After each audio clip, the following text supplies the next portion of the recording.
Miratohet vetëm me votat e mazhorancës ligji legalizimeve dhe rrëzohen amendimet e opozitës. Komisioni Veprimtarive Prodhuese ka miratuar ligjin nen për nen, duke lënë jashtë skemës së legalizimeve ndërtimet pas 2009-s, që nuk janë në truall të pronarit si dhe ndërtimet të mbi 6 kate. Ne do t'i bëjmë legalizimet, e dyta, procedura dhe gjithçka tjetër që ka të bëjmë me dokumentacionin është falas, dhe treta, qytetarët do të paguajnë më pak, shumë më pak se sa kanë paguar deri tani.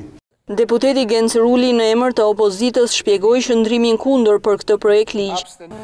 Dhe thamë në këtë moment me urtësi, t'ju sugjerojmë kujtojeni këto premtime dhe mundoheni t'i realizoni. Prandaj dhe vota jonë në tërësi nuk as se si të mos jetë. Jo, kur juve as premtimet tuaja nuk doni t'i bëni, dhe ne nuk e dim se ç'keni ndërmend të bëni. Ndërkohë, kryetari i komisionit Eduard Shalsi u shpreh se mazhoranca do të realizojë këtë proces, të cilin demokratët nuk e arritën për 8 vite.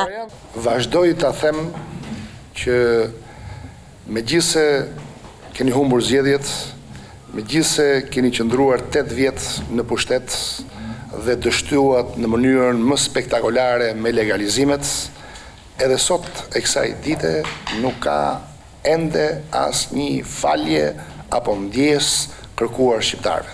Para nisjes së komisionit, komuniteti Romi ka dorëzuar një peticion ku kërkoi njohja nga ligji i banesave të llojit baraka. Ligji i legalizimeve duhet të njohë si objekt të ligjit banesat e llojit barake. Projekt ligji do të kalojë për miratim ditën e njëjtë në parlament.